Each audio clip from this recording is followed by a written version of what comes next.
Que pensez-vous du mélange animal-homme ? Peut-être en entendant cela, vous imaginez-vous une tête d'homme sur un corps d'animal. Sans aller jusqu'à cette caricature, nous sommes en réalité en chemin vers cela. Car nos députés, dans le cadre du projet de loi de bioéthique, en première lecture à l'Assemblée nationale, ont voté l'expérimentation inédite du mélange entre l'homme et l'animal. Peut-être ne le saviez-vous pas, le projet de loi de bioéthique ne concerne pas seulement la PMA, il y a bien d'autres enjeux qui sont dans ce texte, et notamment le mélange interespèces. Le texte vise en effet la fabrication d'organes humains chez l'animal, chez le porc par exemple, pour pallier la pénurie des donneurs d'organes. Si l'intention semble bonne, il ne faut pas se laisser tromper. Il faut s'interroger sur les moyens utilisés pour cela et sur la conséquence de cet effacement de la barrière entre l'animal et l'homme. Le moyen utilisé pour expérimenter le mélange animal-homme, c'est l'embryon humain, et plus précisément ses cellules souches embryonnaires. Le texte prévoit en effet que des cellules souches embryonnaires humaines seront intégrées dans un embryon animal et que cet embryon devenu chimérique soit implanté dans l'utérus de la femelle. Il y aura donc des animaux qui naîtront avec des cellules souches embryonnaires humaines. Or, il faut rappeler que l'embryon humain est la plus jeune forme de l'être humain. Il est ce processus vital, continu, organisé de division cellulaire.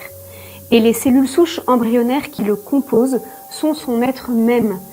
Elles deviendront les cellules d'os, de sang, de peau du futur bébé. Mais pour obtenir ces cellules souches embryonnaires humaines, il faut détruire l'embryon humain. C'est ce que les députés ont voté.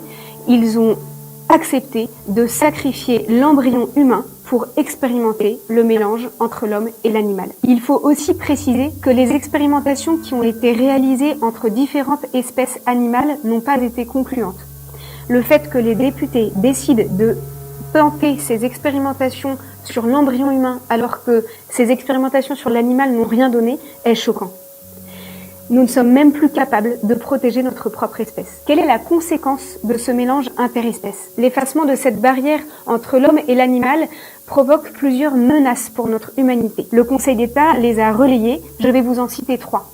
Il y a d'abord un danger sur l'apparition de nouvelles infections qui pourraient se transmettre entre l'homme et l'animal. Deuxième danger, celui de provoquer un aspect humain chez l'animal. Troisième danger, celui de développer une sorte de conscience humaine chez l'animal si les cellules humaines migrent vers le cerveau de l'animal. Le comité d'éthique de l'INSERM s'inquiète de l'engrenage dans lequel nous rentrons dans ce mélange interespèces. Il dit « L'existence de ces chimères brouille la séparation des espèces et pourrait en conséquence apparaître comme une menace pour l'identité et l'intégrité de notre humanité. » Pour toutes ces raisons, parce que l'embryon humain va être sacrifié pour expérimenter ces recherches douteuses de mélange entre l'homme et l'animal, parce que la barrière entre l'homme et l'animal va être effacée et qu'il n'y aura plus de limite pour protéger notre propre espèce, il faut interpeller nos responsables politiques. Il faut leur demander de ne pas franchir cette ligne rouge pour que notre société reste humaine, responsable et solidaire.